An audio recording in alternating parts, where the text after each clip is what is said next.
Déménagez en toute sérénité avec AGS, spécialiste du déménagement en Outre-mer. Numéro 1 dans les DOM-TOM, AGS offre des services de qualité. AGS expédie tous vos colis, conteneurs personnalisés ou partagés à des prix compétitifs et prend en charge le transport de votre véhicule depuis sa propre plateforme jusqu'à sa destination. AGS s'occupe de toute la documentation douanière. AGS, le meilleur conseil et le meilleur prix. Demandez votre devis gratuit sur notre site ags-déménagement.com. ags-déménagement.com.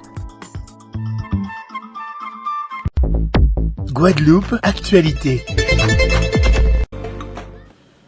Bonsoir à ceux qui nous rejoignent. Nous sommes sur un plateau spécial ce soir, puisque nous parlons de l'action Solidarité Guadeloupe Mayotte, et il y a eu un concert lyrique qui a été organisé depuis déjà le mois de janvier, puisque depuis que l'événement a été fait, l'événement que je parle je parle de cyclone bien évidemment. On a vu ces images où Mayotte a été ravagée en plus par 2 fois par rapport au temps, et nous Guadeloupéens nous savons ce que c'est. Donc tout de suite des associations guadeloupéennes se sont mis en branle pour essayer d'organiser une solidarité, de récolter de l'argent pour pouvoir envoyé aux Mahorais. D'ailleurs, tout à l'heure, vous allez voir, le QR code qui s'affiche en bas est un QR code que vous pouvez scanner tout au long de l'émission pour donner des dons à Mayotte. Donc, on va réexpliquer, s'il vous plaît, pour le QR code.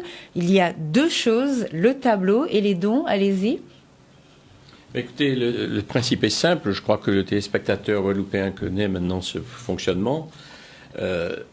En flashant ce QR code, vous allez directement sur un lien qui vous amène donc, qui vous explique comment faire votre don. Alors il y a 2 types. Il y a le don en espèces, ou avec une carte de crédit, et que vous pouvez faire. Vous recevez tout de suite. Alors c'est une plateforme qui nous accueille, qui est une plateforme connue, puisque... Vous pouvez donner le nom pour que les gens sachent. C'est WizEvent, ou comme il y a Hello Asso ou d'autres, mais là c'est WizEvent qui nous abrite.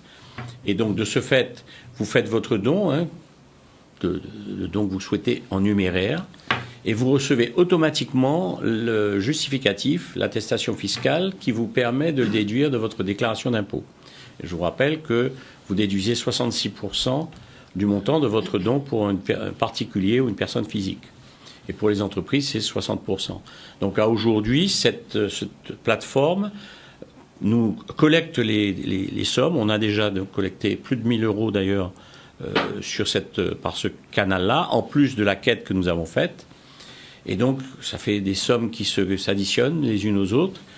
Et nous avons, sur ce même QR code, également, vous pouvez faire une proposition sur le tableau Mélange que nous avons présenté tout à l'heure, qui a été réalisé par l'artiste peintre Jocelyn Aquaba Matignon, qui est un artiste, et là je voudrais que les gens se positionnent là-dessus, aillent voir qui est Jocelyn Aquaba Matignon. C'est un des plus grands artistes guadeloupéens.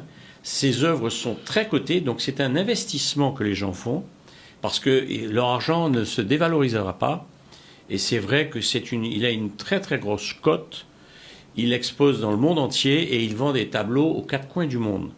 Et ça, c'est un élément très important, parce que ça veut dire que, là aussi, c'est un artiste qui a fait don de cette œuvre, et que les fonds que nous allons récolter de la vente de ce tableau viendront s'additionner à la collecte, aux 2 ou 3 collectes que nous faisons, puisque les clubs-services versent aussi de l'argent. Il y a eu dans chaque club, il y a eu des collectes qui ont été faites.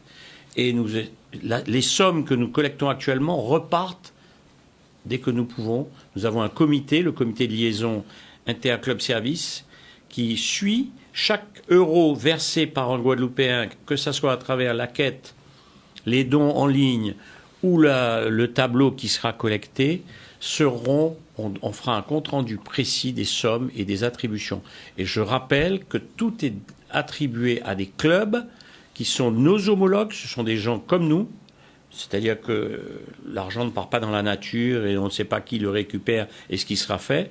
Il y aura une traçabilité. Et ça, c'est très important, parce que c'est pas toute donnée, mais on aime bien que ça aille là où ça doit être. Oui, que ce soit contrôlé, parce qu'on a déjà eu l'occasion donc ça, de voir. C'est notre rôle en tant que club service de garantir aux donateurs, aux mécènes guadeloupéens, aux gens qui ont une fibre de solidarité, la solidarité Guadeloupe-Mayotte, qui sachent que c'est fait d'une manière transparente et très suivie par les clubs services. Merci beaucoup, Madame Carole Venutulo. Alors vous êtes soprano lyrique. Est-ce que vous pouvez nous expliquer ce que c'est en termes de voix et nous parler des différentes classifications au référencement des voix qui existent? Parce que tout à l'heure, vous nous avez parlé des artistes qui ont fait l'intervention en janvier. Vous nous avez dit qu'il y avait les ténors, etc. Donc comment ça fonctionne?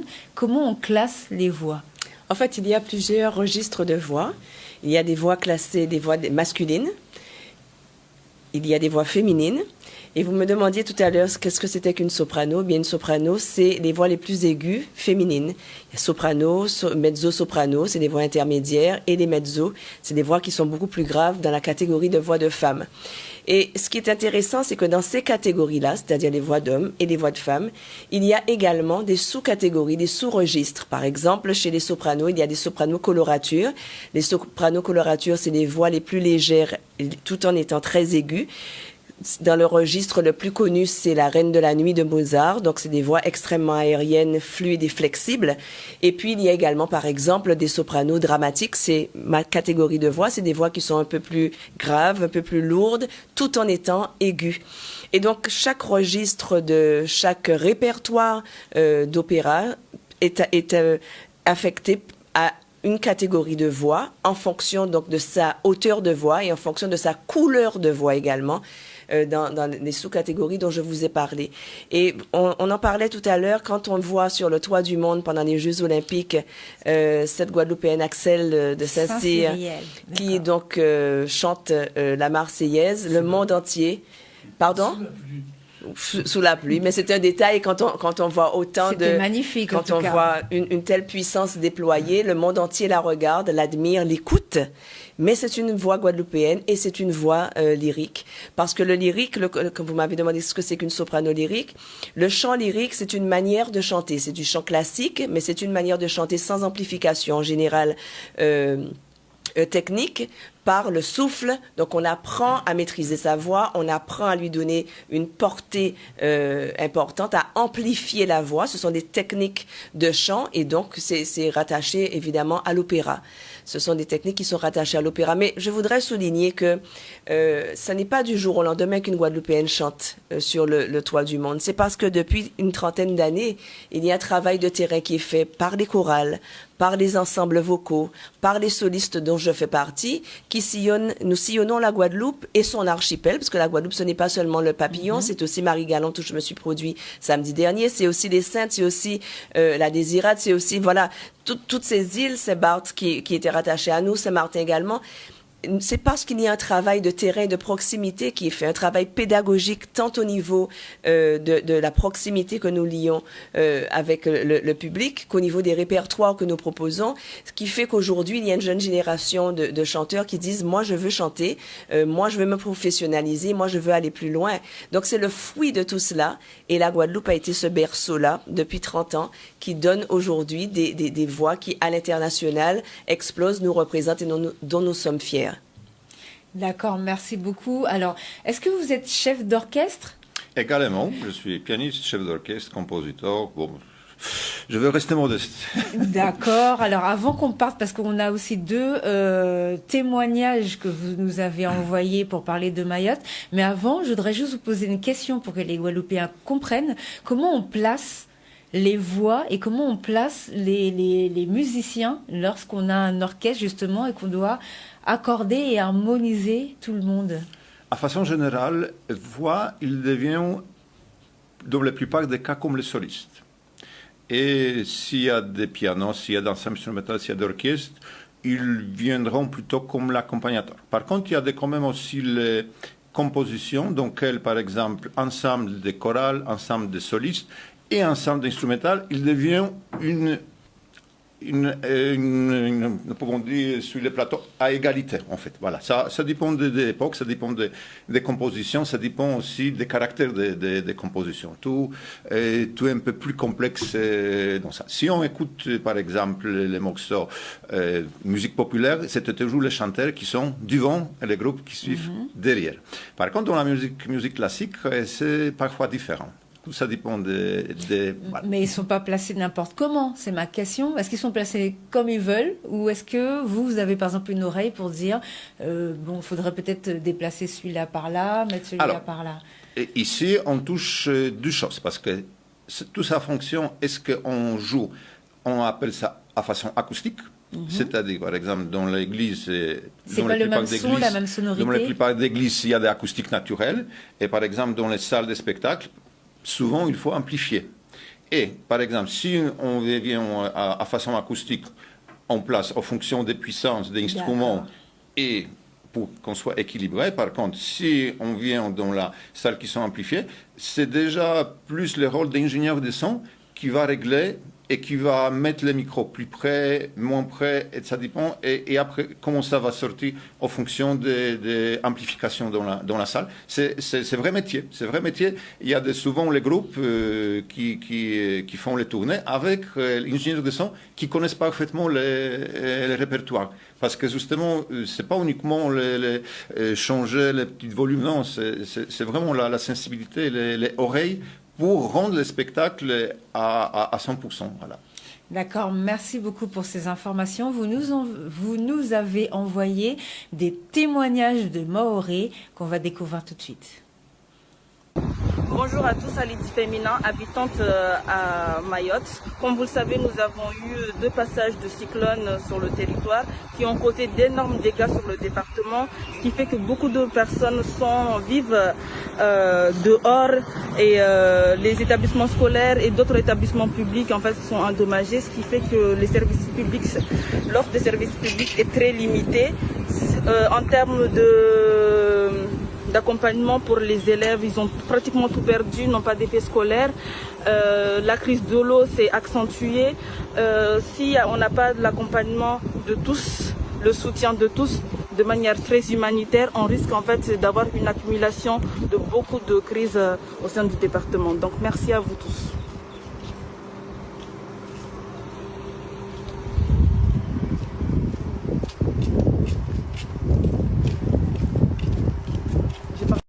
À travers cette vidéo, nous les Maoré avons voulu vous dire merci.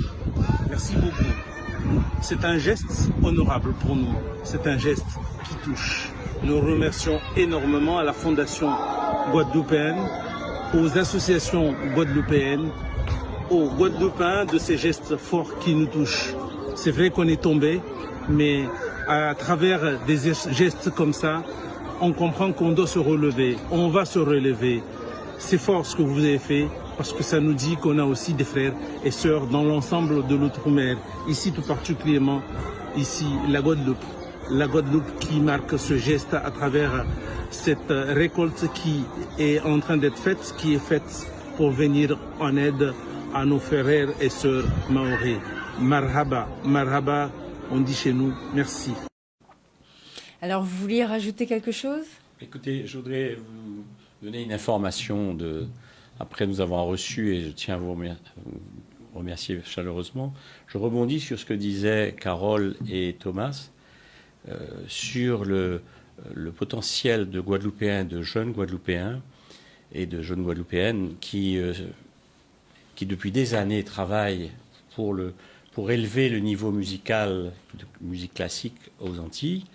Et je rebondis parce que nous avons un de nos participants qui n'est pas avec nous ce soir, qui s'appelle Grégory Beer, qui a une école de musique qui est à Pointe-à-Pitre, au centre Rémy Nasuta.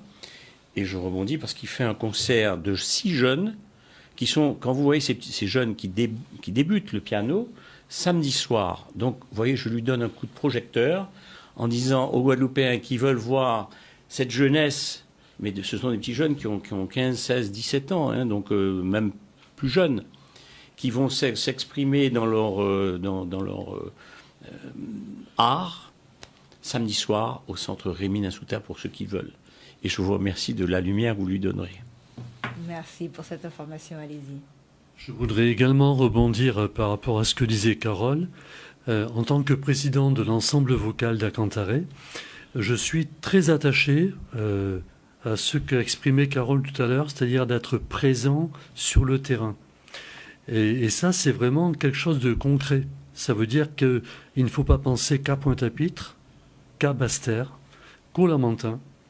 Nous nous efforçons d'aller à la Désirade, d'aller à Terre-de-Haut, d'aller à Terre-de-Bas, d'aller à Marie-Galante. Il y a un an, nous avons passé 4 jours à Marie-Galante à collecter des chants créoles anciens non répertoriés. Et on a eu un accueil formidable. À l'issue de ces 4 jours, on a donné un concert à l'église de Grandbourg. Et il faut voir l'attente des gens, quoi. Bon, après, c'est vrai que la Guadeloupe, elle a le droit de s'exporter, comme disait Carole, parce que nous avons des valeurs à défendre. Je suis entièrement d'accord. Et nous avons en plus des maîtres qui nous permettent de nous guider dans ce sens, avec de grands musiciens. Il faut s'en rendre compte, il faut en prendre conscience. Vraiment de grands musiciens, j'insiste là-dessus.